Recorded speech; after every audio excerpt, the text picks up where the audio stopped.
You're watching The Context on BBC News. It's time for our weekly segments, AI Decoded. Welcome to AI Decoded, that time of the week when we look in depth at some of the most eye-catching stories in the world of artificial intelligence. Well, the AI Summit landed in London this week, showcasing some of the most innovative companies using cutting-edge artificial intelligence. We were there. In a moment, we'll show you what we discovered and we'll hear from some of the biggest names who were at the event. They include Boston Dynamics, that's the world's most advanced robotics manufacturer. They were featured in the Internet of Things website. That's after a TikTok video of the company's robot dog Spot demonstrating its potential civilian uses. That went viral online. We'll hear exclusively from Spot, well, maybe his human handler anyway, in just a moment. Variety magazine asks, is the music industry too frightened of artificial intelligence as artists raise concerns over the changes AI could bring to musical creativity? So we'll hear from one pop star and a famous music producer who think that AI will help unleash human imagination and make the music even better. Well, with me is our regular AI Decoded contributor, Stephanie Hare, author on technology and AI commentator. Stephanie, good to see you as always. So it's been, what, Tech Week and AI Summit was a couple of days of part of that, wasn't it? That's right. Right up your street. You've had a great week, haven't you? Yeah, this is like Christmas and birthday week all rolled into one for anybody who's interested in technology and particularly in AI. So we had the AI Summit yesterday and today in Tobacco Dock, which takes place in East London, a really dynamic part of the city where a lot of tech companies are already located. And then all week we've been having this big kind of gathering, if you will, where lots of scholars have flown in and researchers from North America at the Royal Society, giving papers, sharing talks, sharing best practices. So it's really important for researchers to come together and get their research out to policymakers, lawmakers, and business, and vice versa, to kind of feed back into the labs the real world challenges and experiences with AI. And I suppose, I guess the sense is when you're there, you can have these conversations, you can meet all these people, and that's where the real work gets done, doesn't it? Yeah, I mean, yesterday for me was just sort of magical because I was talking, for instance, with IBM about their responsible AI practices and how they're trying to use generative AI in a really ethical way, and looking at cybersecurity, because the more we're using AI, the greater the attack surface. So we've got to protect all that data. We met with Boston Dynamics, about which more in a moment. I won't spoil that surprise. And for me, the highlight was I spoke to a woman named Crystal Johnson, who's a scientist at NASA, who was talking about NASA's efforts to get humans back onto the moon and eventually to Mars using AI as part of that. It's just breathtaking. So let's have a look at what you found out, shall we? Yeah. Hello there. Welcome to the AI London Summit 2024.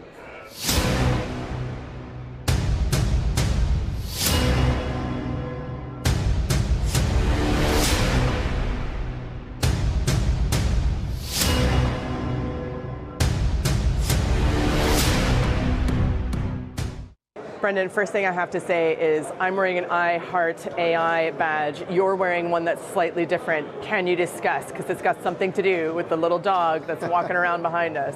Yes, thank you. I'm wearing a pin that represents our Spot robot. Spot is a quadruped robot that does commercial and industrial inspection. It's often used in manufacturing facilities, energy plants. It's being used here in the UK for decommissioning of nuclear sites, for example, at Sellafield and Dunay. Now, when you say it's being used, who's using it and to do what? Like, what does Spot do? Is he fetching? Yeah. Is he rolling over? Or is he helping people in some way? Spot typically is used in industrial facilities as an inspection robot. So for example, it will walk around the facility autonomously 24 hours a day, looking for anomalies in the plant. For example, a piece of equipment might be overheating, or a bearing might be wearing out, to alert the maintenance staff that something needs to be fixed before the entire facility has to be shut down. So that's a way of doing preventative maintenance and inspection in a way that's much more efficient and cost effective for the industrial facility. Now, how is he doing that? Is that sensors? How many cameras does he have embedded in him? How does that work? So the robot has cameras around its body for navigation purposes, and then as you see here, there are sensors on top of the robot, and those can be changed depending on what the customer wants to do with the robot. So in this case, There's a LiDAR sensor there that's used to create a 3D map of the environment. It can create like a digital model of a building or a construction site. But we also have customers that do visual or thermal payloads. So a thermal sensor might be used to detect overheating of equipment or other types of problems that might need to be addressed in the facility. And is this a case of Spot is doing things that are too dangerous for humans to do, or simply that you don't have to pay for 24/7 security in a facility, you can simply have a robot dog do it for you instead that has 6 cameras instead of 2 eyes? It's a combination of doing things that are either dangerous for humans, for example, decommissioning of a nuclear site, or things that are dull because it's a 24-hour inspection routine that just consists of walking around looking at things, or dangerous. It might be a sort of a hazardous type of situation. Maybe it's an industrial plant with extreme temperatures. Send the robot in, keep people safe, keep them focused on more productive or more interesting tasks in the facility. Now, you've mentioned safety a couple of times in this conversation, so I'd love for us to broach the topic of safety, ethics, and the law. Of course. How do you make sure that a robot dog is always friendly to humans and never harmful? Well, one of our ethics principle is that, and this is right in our terms and conditions of sale, is that the robot is not allowed to be weaponized, nor can it be used to harm or even intimidate any person or animal. So if you buy the robot from us as a customer, you are legally agreeing not to misuse the robot in that way. Do you have the remote capability, for instance, to shut it down if you were seeing you as a company that your product was being used in a way that was harmful to humans? So there's 2 solutions to that. First of all, it's never happened. We haven't had to do that. But we do have legal remedies because it is in our terms and conditions of use. As soon as that misuse occurs, the software license becomes invalid and they no longer have legal authority to operate the product, and we would pursue legal options in that respect.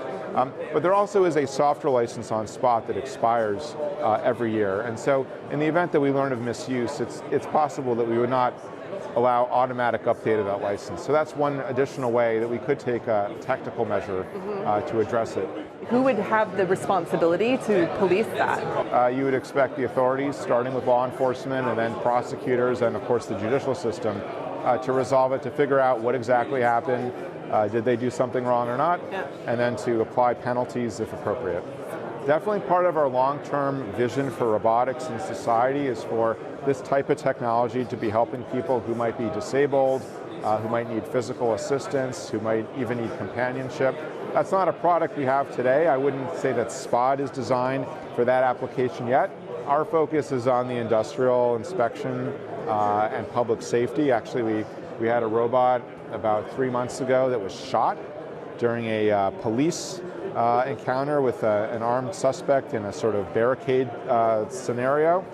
The robot was sent in to try to figure out, what's going on inside this house where someone has barricaded themselves with a weapon, and that person sort of kicked the robot and then decided to shoot Spot 3 times. So Spot took 3 bullets, which sounds awful if you like robots, but to us is a great story because that's a machine being harmed instead of a person. I feel really sad for Spot. Spot got shot. Stephanie's still with us. I mean, you got such a great insight there into how that works. And the thing that strikes me watching that, this really is that kind of the intersection, is it, between AI and robotics. And the two can exist on their own, but this is where the two really get quite powerful. Yeah, because we were actually able to see how Spot, the robot, sees the world. So I got down and was looking at it, and we suddenly were able to see on the big screen how Spot was seeing me. Right. And it's totally different. Machine's eye, if you will, sees differently than the human eye.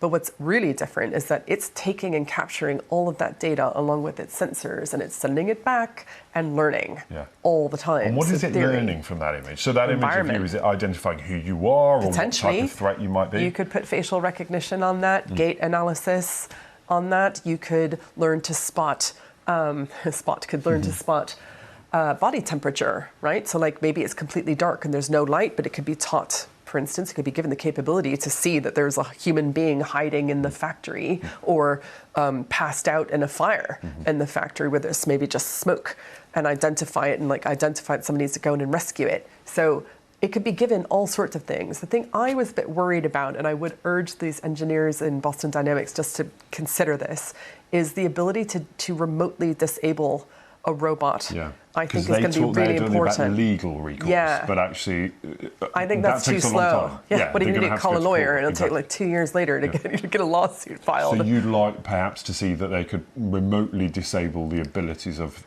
Spot. Yeah, for instance, if it got hacked, if it just went haywire, like went rogue, if there was some way, things happen, unintended consequences all the time in technology, it would be really nice in certain situations, not just with this robot, but I think with any robot, that principle is there, if it could be remotely disabled.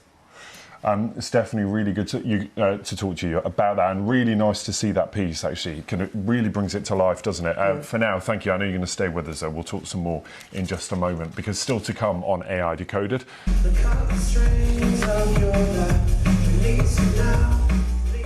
Is it music to their ears or a threat to musical creativity? We'll hear from the pop star Daniel Bedingfield and legendary music producer Fernando Garibay about the future of human creativity in the shadow of AI. Stay with us on AI Decoded. Around the world and across the UK, you're watching BBC News. Welcome back to AI Decoded. Now, we've been showing you a glimpse of the future and how robots can reshape our daily lives. But what about the impact on things like human creativity in areas like art, literature, or music? What role could AI play in writing songs and making music? Are they a tool for creativity or simply a threat to people's livelihoods? Let's talk now to AI contributor Samir Malal. He's Chief Executive of creative AI company that's One Day with us now. Samir, nice to see you. This is the common debate, isn't it, when we talk about AI, that it can stifle all of human creativity, that robots and machines can never be as creative as humans. You don't agree necessarily. So AI will never replace human creativity, but it can expand what you are capable of. It can allow you to create in a way that you have never been able to create before. And the clip we're going to see is a very, very good illustration of that. Yes, and in this clip, and we'll just explain what's happening, talk to me about what we're going to see. So we're going to see Daniel and Fernando, and they're going to be doing an experiment. So the experiment is how to make the best song using this AI tool, Suno. So they're going to take two very different approaches, and we're going to discover which one works best. So Fernando is going to ask the audience for emotional responses, and he's going to use that to prompt the AI. And by prompting, I mean he's going to give ideas to the AI about how it should perform. And Daniel's going to take a different approach. He's going to be like a curator, and he's going to quickly go through all the different iterations, and he's going to pick the best one. And so we're going to discover which gives you the best result. So let's find out. Let's take a look. The first ever electronic bedroom producer, I should say. Yeah. That's scaled. You scaled. You make pop music. Yeah. Probably. Yeah, because it's the one who gets to the finish line first. True. It becomes the owner of that title. One of the greatest producers of all time, and he wrote Baila Moss. Baila Moss. At 15, he had his first #1 at 15. You're going to take part in two different ways of working with the machine, with some very exciting special guests that just thrown in. And we're also going to write as a comparable. Well, we're going to prompt the same platform to make a song on its own. Anybody like drum and bass? Come on, London. Okay, guys, you're not making a lot of noise. That means you're good listeners. Go na na na. Na na na. Everybody, what words can you hear to na na na? Come on, writing a song. I'm putting the track that we just recorded in there into AI to generate new versions of what we just created until I'm happy. How's the best way to find your way through your kitchen or cook any dish, etc. So I can see that. So I'm going to generate like 100 of them and pick one in 10 minutes. What to do is let's find the greatest human. No longer 10,000 hours to the equivalent of mastery of a discipline. It's 10 hours. Yeah. So when you think about prompting, it's important to think, especially in the creative space, to think about what moves you, what's truly honest to you. You could have one meal, and only one meal, as your last meal with anyone that's ever existed in history. who would that be? Frank Sinatra. Being replaced, and unless we pivot as musicians, it's over. So we all have to get used to this as a tool. This is a tool to enable creation. We have to see it as our ally, at least for now. Not do music. I'm asking that you write me a song about self-love, feeling seen, feeling free, and navigating the ups and downs in life. Write in a first-person point of view, and add a lyric about loving yourself better. So we're going to run that to check. We're going to show the full, emotionally affective, prompted from the audience AI song. It's a lottery system, we'll see. Woke up this morning, looked into the mirror, saw someone staring back, a little bit clearer, through the highs and the lows. I've learned how to grow, loving myself better, now I truly know I'm feeling seen. Because if you think that you're a creator and that's your identity, and it's based on that, you're not going to have that to fall back on anymore. We are creative as a world. And I think we're going to have to move into the we to get our sense of self. Okay, here we go. Music, they're going to play again for the rest. Cut the strings of your life, release them now, release them now. Cut the strings of your life, release them now, release them now. Cut the strings of your life, release them now, release them now, release them now, release them now. My son is, in first grade, and he generates 12 songs on the weekend, this last weekend, and he DJ'd them during his little lunchtime. So, and he plays every instrument, right? So he manually plays every instrument, drums, piano, guitar. And so that, for me, that's the balance, right? It's like, I want him to learn how to be able to use an instrument to express his feelings. See, there's a cathartic process that, it's a little different from prompting that you get from actually playing and expressing your emotions, tactile, right? Picking up a guitar. There's a value to that. And equally, there's an extraordinary value to prompting and learning the language to better prompt, to get to the song he wants to hear, to live in his feelings with the songs that you generate through Schulman or Cut the strings of your love, release them now.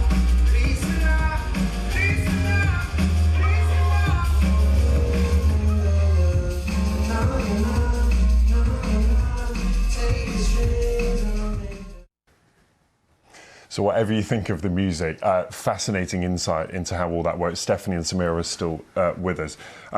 Samira, I thought it was really interesting there, Daniel Bedingfield saying, unless we pivot as musicians, it is over. I wonder how you think that role as a creative, as a musician in this case, will evolve because of AI. Yeah, it's a really good question. Well, look at the difference between Daniel's track and the one that was produced directly with just the AI. So Daniel's like a curator, and that yielded a different result.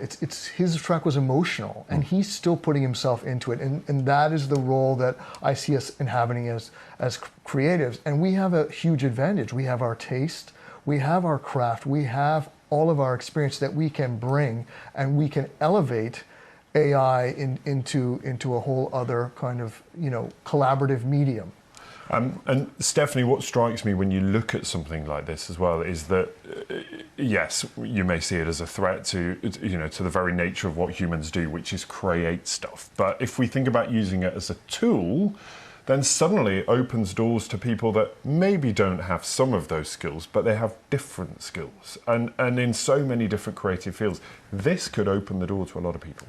Absolutely. When you think about how we don't actually have a lot of funding for music education, for example, in so many countries now with the cost of living crisis, there's a startup cost to learning how to play the piano or learn music theory really well. These tools could give anyone the opportunity to experiment at composing their own kinds of songs and expressing themselves emotionally. Now, a trained musician or someone with that training might take it much further, but it still makes it's kind of democratizing all sorts of artistic expression.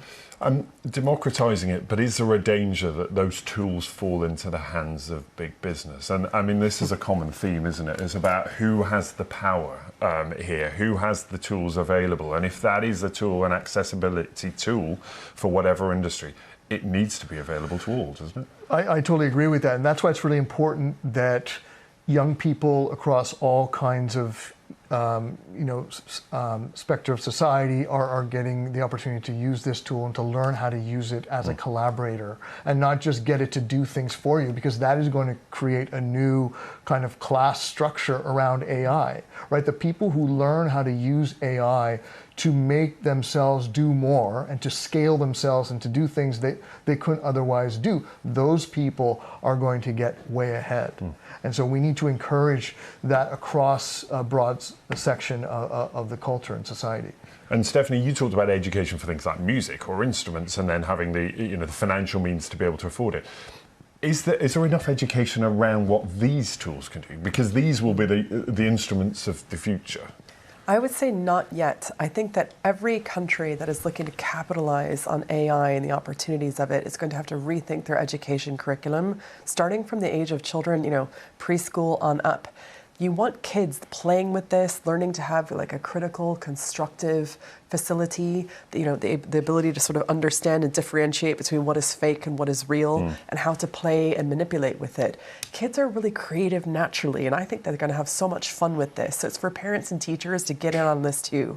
Yeah, and Samir, what are you most excited about this as being a tool? And we have to view it as that, don't we? It is a supplementary tool. It is not a replacement. And again, in Daniel Bedingfield's words, we need to pivot. And it's about that, embracing it rather than fearing it. Yeah, I mean, look, some things are going to get replaced. Like, that is just a fact of any new technology coming in. So we can't sit around as artists and wait for that to happen and give all the power to these AI companies and trust them when they say they don't want to replace us. I really don't buy that. When you look at tools like Sora and things like that, I mean, what are they trying to do? So I think we have to get out there and use this in our own way and do what creatives do, which is express ourselves through this technology. That's what we always do, and we got to find ways of doing that. It's really going to be fascinating to see how all this plays out, isn't it? So nice to see the pieces you made for us. Thank you for doing them. So the AI Summit this week, and really fascinating to get an insight into the real-world applications of all of this. Stephanie, and to Samir, thank you. Really grateful for you being with us. Thank you. That is it. We are out of time. Of course, we will do AI Decoded, same time, same place next week. Much more on this on the BBC website, of course, and you can watch previous episodes of AI Decoded right there. But thanks for your company this week. See you very soon. Bye-bye.